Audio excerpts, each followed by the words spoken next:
So hello friends, मैं हूं channel का होस्ट और आपका प्यारा दोस्त मिस्टर विशाल गुप्ता। तो आज आप सुनने वाले हैं मध्यकालीन के संतों के खजाने में से कुछ चुनिंदा अनमोल हीरे मोती जो मन और तन की नहीं बल्कि जीवन की सार्थकता बढ़ाती है। आज हम सुनते हैं संत कबीर का अनमोल दोहे। अनमोल इसलिए क्योंकि इनके दो पंक्तियों में लाइफ मैनेजमेंट के बड़े बड़े सेमिनार सिमटे नजर आते हैं और अगर आपके जीवन में इनकी खुशबू आने लगे तो समझ लीजिए कि आप सही राह पर हैं। तो आज हम सुनते हैं कबीर को। गुरु गोविंद दो खड़े काके लागू पाए, बलिहारी गुरु आपने गोविंद दियो बताए। यानी कि कबीरदास जी कहते हैं कि गुरु और गोविंद दोनों एक साथ खड़े हैं। पहले मैं किसका चरण स्पर्श करूं? कबीर कहते हैं कि मैं गुरु का ही सबसे पहले चरण स्पर्श करूंगा, क्योंकि मेरे गुरु ने ही मुझे गोविंद तक पहुंचने का मार्ग दिखाया है।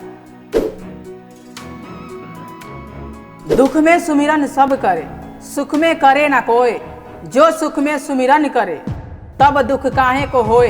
यानी कि कबीरदास जी कहते हैं कि दुख के समय सभी लोग भगवान को याद करते हैं, परंतु जब सुख का समय आता है तब कोई भगवान को याद नहीं करता है। साईं इतना दीजिए जामे कुटुंब समाए, मैं भी भूखा ना रहूं साधु न भूखा जाए।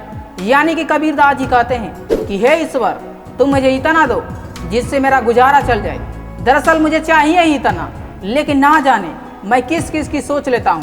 मैं जमाने के बारे में सोच लेता हूँ, अपने आने वाली पीढ़ियों के बारे में सोच लेता हूँ, जैसे आने वाली 7 पीढ़ियाँ निकम्मी पैदा होंगी।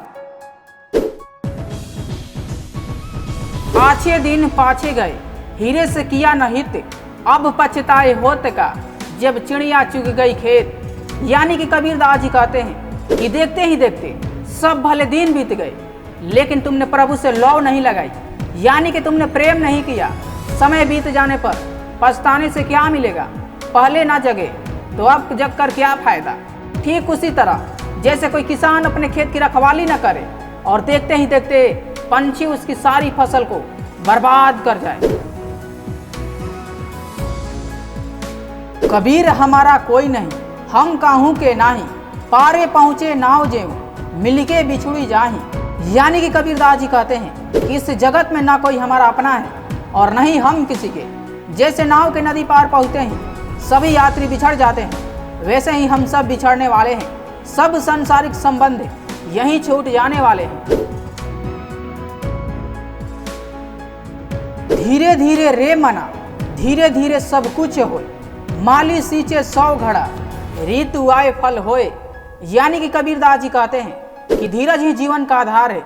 जीवन के हर दौर में धीरज होना जरूरी है, चाहे वो विद्यार्थी जीवन हो, चाहे वो व्यापारिक जीवन हो, चाहे वो विवाहिक जीवन हो। कबीर कहते हैं कि मन में धीरज रखने से सब कुछ होता है। अगर कोई माली किसी पेड़ को 100 घड़े पानी से भी सींचने लगे तब भी फल ऋतु आने पर ही लगेगा। जब मैं था तब हरि नहीं, अब हरि है मैं नहीं, सब अंधियारा मिट गया जब दीपक देखा माही। यानी कि कबीरदास जी कहते हैं कि जब तक मनुष्य के हृदय में अहंकार का वास रहता है तब तक उसे ईश्वर की प्राप्ति नहीं हो सकती। उसी प्रकार जब दीपक जलता है तब उसके प्रकाश से अंधकार मिट जाता है। जग में बैरी कोई नहीं, जो मन शीतल होए, यह आपा तो डाल दे, दया करे सब कोई। यानी कि कबीरदास जी कहते हैं कि अगर हमारा मन शीतल है तो इस संसार में हमारा कोई बैरी नहीं हो सकता। अगर हम अपना अहंकार छोड़ दें तो हर कोई हम पर दया करने को तैयार हो जाता है। काल करे सो आज कर, आज करे सो अब, पल में परलय होएगी, बहुरी करेगा कब। यानी कि कबीरदास जी कहते हैं कि जो कल करना है उसे आज करो और जो आज करना है उसे अभी करो। कुछ ही समय में ये जीवन खत्म होने वाली है, फिर तुम क्या कर पाओगे। यह तन विष की बेलरी, गुरु अमृत की खान, शीश दियो जो गुरु मिले तो भी सस्ता जान। यानी कि कबीरदास जी कहते हैं कि यह हमारा शरीर विष और जहर से भरा हुआ है, लेकिन गुरु अमृत की खान है। अगर हमें अपना शीश देने के बदले कोई सच्चा गुरु मिल जाए तो ये सौदा भी सस्ता है।